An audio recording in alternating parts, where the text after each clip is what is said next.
और चलिए अब इसी बीच एक और बड़ी खबर की ओर रुख कर लेते हैं। दरअसल बारिश के बाद डेंगू के मरीजों की संख्या में इजाफा हो रहा है। आपको बता दें कि देहरादून, हरिद्वार, हल्द्वानी में डेंगू के मरीज मिले हैं। डेंगू के केस सामने आने के बाद स्वास्थ्य विभाग भी अलर्ट मोड पर है। सरकारी अस्पतालों में डेंगू के मरीजों के लिए बेड रिजर्व किए गए हैं। देहरादून में संवेदनशील इलाकों में फॉगिंग की प्रक्रिया जारी है।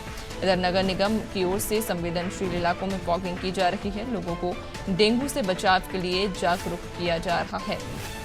बारिश के बाद डेंगू के मरीजों की संख्या में इजाफा हुआ। देहरादून, हरिद्वार, हल्द्वानी में डेंगू के मरीजों में बढ़ोतरी हुई है। डेंगू के केस सामने आने के बाद स्वास्थ्य विभाग अब अलर्ट मोड पर है, जहां सरकारी अस्पतालों में डेंगू के मरीजों के लिए बेड रिजर्व किए गए हैं। ज्यादा जानकारी लेंगे सहयोगी सोनू हमारे साथ में लगातार बने हुए हैं। सोनू, बारिश के बाद जब भी मौसम में परिवर्तन आता है तो मौसमी बीमारियां पनपती हैं। ऐसे में बारिश में सबसे ज्यादा जो बीमारी अगर फैलती है तो डेंगू, मलेरिया, ये मरीज अधिकतर सामने आते हैं। अब ऐसे में अगर बात करें, कहा जा रहा है कि कई सारे इलाके हैं, कई सारे जिले जहां पर डेंगू के मरीजों की संख्या में इजाफा हो रहा है। क्या स्थिति है? लगभग कितनी संख्या में मरीज पहुंचे होंगे? देखिए, अगर हम हरिद्वार की बात करें, कुआं क्षेत्र के हल्द्वानी की हम बात करें तो ये बात सही है कि कुछ ऐसे इलाके हैं जहां पर अब जो डेंगू के मरीज हैं उनकी संख्या बढ़ने लगी है। शुरुआत जो है वो बहुत कम संख्या से हुई थी, लेकिन अब धीरे धीरे बढ़ रही है। और इसमें जहां एक और जो मुख्य चिकित्सा अधिकारी हैं उनके स्तर से इसकी रोकथाम के प्रयास किए जा रहे हैं, वही शासन और निदेशालय स्तर पर भी एक रणनीति बनाई जा चुकी है।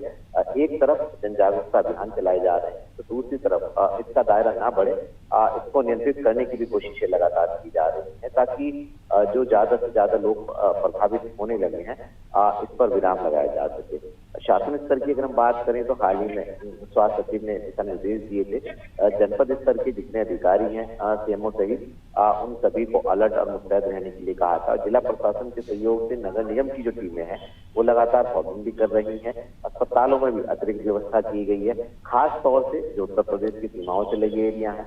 हम हरिद्वार की बात कर रहे हैं और इसके अलावा जो कुमाऊं का जो हल्द्वानी क्षेत्र है, ये उत्तराखंड के मैदानी क्षेत्र कहलाते हैं और इन क्षेत्रों में अब डेंगू का लार्वा सामने आया है। हालांकि सीमों के स्तर पर कई टीमें गठित की गई हैं, वो अलग अलग स्थानों पर डेंगू के लार्वे की खोज भी कर रही हैं और जन जागरूकता के साथ साथ ये कोशिश की जा रही है कि जो मौसम जनित बीमारी है इसका दायरा न बढ़ पाए और लगातार जो जागरूकता अभियान है वो भी चलाए जा रहा है। ये कोशिश की जा रही है। अब देखना होगा कि जिस तरह से विभागीय अधिकारी दावे कर रहे हैं, आखिर कितने कम से कम समय में डेंगू के बढ़ते प्रकोप को रोक पाने में सफलता मिल पाएगी। बिल्कुल सोनू, और ये भी जानकारी दीजिएगा कि जिस रफ्तार से डेंगू के जो मरीज हैं या जो मलेरिया के मरीज हैं वो बढ़ रहे हैं, स्वास्थ्य अमले की अगर बात करें तो क्या कुछ इंतजाम, क्या व्यवस्थाएं की हुई हैं ताकि अब आने वाले समय में और ज्यादा मरीज ना आ सकें?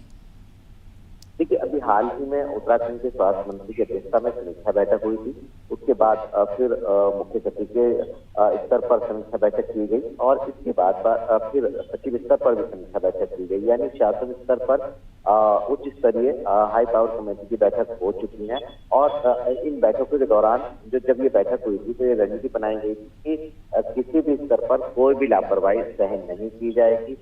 जहां जनपद स्तर के चिकित्सालय हैं वहां पर तमाम इंतजाम कर लिए जाए, जहां पर उपकरणों की, संसाधनों की आवश्यकता है और उनको दुरुस्त कर लिया जाए और जो पैरामेडिकल स्टाफ है इसके अलावा जहां पर चिकित्सकों की, नर्सिंग की आवश्यकता है उसको व्यवस्थित कर लिया जाए। तो हर स्तर पर मुस्तैद रहने के दिशा निर्देश दिए गए थे। उनके अनुपालन में कहीं पर कोई भी लापरवाही सामने आती है तो उस पर एक्शन लेने की भी हिदायत दी गई थी। तो उम्मीद यही की जा रही है कि अब जो डेंगू का दायरा बढ़ने लगा है, धीरे धीरे जो स्वास्थ्य विभाग है और जो नगर निगम प्रशासन और जिला प्रशासन है इसके सहयोग से जन जागरूकता के साथ साथ इसको पूरी तरह से जल्दी नियंत्रित कर लिया जाए। बिल्कुल सोनू, जन जागरूकता तो बेहद जरूरी है ही, लोगों को भी कहीं ना कहीं ध्यान रखना होगा।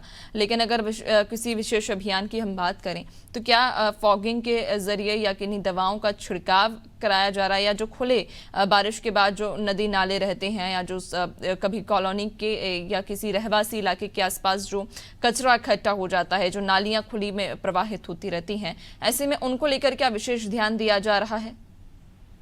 देखिए, पूरी तरह से नैन्सी 100% ध्यान दिया जा रहा है, ये तो नहीं कहा जा सकता है, लेकिन कार्य जरूर किए जा रहे हैं, क्योंकि इसका एक पहलू ये भी है कि इस वक्त जो नगर निगम है, उसके जो बोर्ड है वो अस्तित्व में नहीं है, और जो जिम्मेदारी है वो प्रशासकों के हवाले, यानी जिलाधिकारी को ही ये जिम्मेदारी प्रशासक के तौर पर दी गई है। आने वाले समय में उत्तराखंड में निकाय के चुनाव भी होने हैं, लिहाजा इसको ध्यान में रखते हुए नगर निगम प्रशासन के स्तर से स्वच्छता पर भी फोकस किया जा रहा है, और जिन क्षेत्रों से शिकायतें आ रही हैं टोल फ्री नंबर पर उनका निस्तारण भी किया जा रहा है। खास तौर से स्लम एरिया जो है, जो बस्तियां हैं, वहां पर डेंगू के केस ज्यादा आ रहे हैं, और यही वजह है कि अब ये डेंगू के केसों का दायरा बढ़ रहा है, और इसको नियंत्रित करने के लिए प्रयास किए जा रहे हैं। जो प्रयास किए जा रहे हैं वो 100% धरातल पर उतर रहे हों, ये तो नहीं कहा जा सकता, लेकिन ये उम्मीद जरूर की जा रही है कि आने वाले समय में ये जो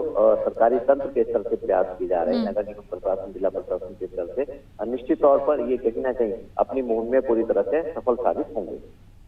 बिल्कुल, यानी कि अपने स्तर पर स्वास्थ्य अमला हो या नगर निगम का अमला हो, लगातार प्रयास किए जा रहे हैं, लेकिन जन जागरूकता की भी बेहद ज़रूरत है। बहुत शुक्रिया आपका, बने रहिएगा और भी आगे आपसे अपडेट्स लेंगे।